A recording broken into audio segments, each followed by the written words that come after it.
On the ground they are the final authority. जो भी वो डिसीजन लेते हैं उसको आप चैलेंज नहीं कर सकते और वो उसको मानना पड़ेगा, चाहे मैच रेफरी के पास भी अगर आप जाएंगे, कहीं भी जाएंगे।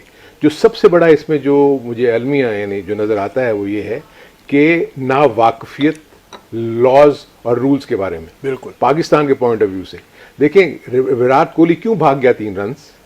इसलिए कि उसको पता था कि ये जब बॉल नो बॉल डिक्लेयर हो गई है तो वो लाइव है उस वक्त तक जब तक कि वो स्टॉप नहीं हो जाती। आप ये भी देखेंगे जब आप उस नो बॉल पे हिट मारते हैं तो जब तक बॉल हवा में होती है आप जितने भी रन भागेंगे वो काउंट होंगे। इवन कैच भी हो जाए तो जैसे वो कैच हो जाता है वो बॉल डेड हो जाती है। ठीक है, इसमें हुआ ये कि आप तो ये समझे कि बोल्ड करके आप लोग तो वहां उछल कूद रहे थे, वेयर एज वो बॉल लाइव थी जब तक उसको रोक के आपने दोबारा विकेट कीपर के हाथ में नहीं फेंका। तो सबसे पहली चीज तो ये है कि पाकिस्तानी बदकिस्मती से मैं आपको बता रहा हूं कि हमारे यहाँ लॉज को कोई पढ़ता नहीं है, ना कैप्टन पढ़ता है, ना हमारे कोचेस को पता होता है, ना ही हमारे मैनेजर को पता होता है।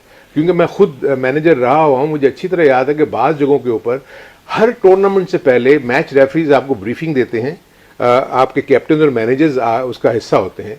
मैंने अपनी मैनेजरशिप में जब भी देखा कि बाहर के जितने भी कैप्टन थे अपने साथ लॉ बुक्स को लाया करते थे, लॉ बुक्स को सामने रख के वो मैच रेफरी से बाकायदा सवालों जवाब करते थे वेरियस कंडीशंस के ऊपर। अब जो प्रॉब्लम क्या होगी कि ये पहला इंसिडेंट हुआ इस तरीके से, इससे पहले नहीं हुआ, तो मे भी अब इंटरप्रिटेशन शायद आए, आईसीसी कोई ना कोई इसके ऊपर फैसला करे कि उसको और एलैबोरेट कर दे कि जी बॉल कब डेड होगी, कब नहीं होगी, नो बॉल होगी।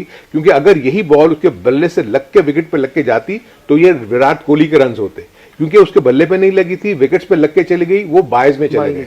सो इसलिए ये बड़े इंपॉर्टेंट चीज़ है। मैं ये फील करता हूं कि हम अपनी क्रिकेट की जो ट्रेनिंग वगैरह करते हैं उसमें बैटिंग, बॉलिंग और फील्डिंग तो करते हैं, बट आई थिंक जो at the helm of the affairs होते हैं, कैप्टन हो गए या सीनियर प्लेयर्स हो गए, उन सबको चाहिए कि लॉस को जरूर पढ़ें।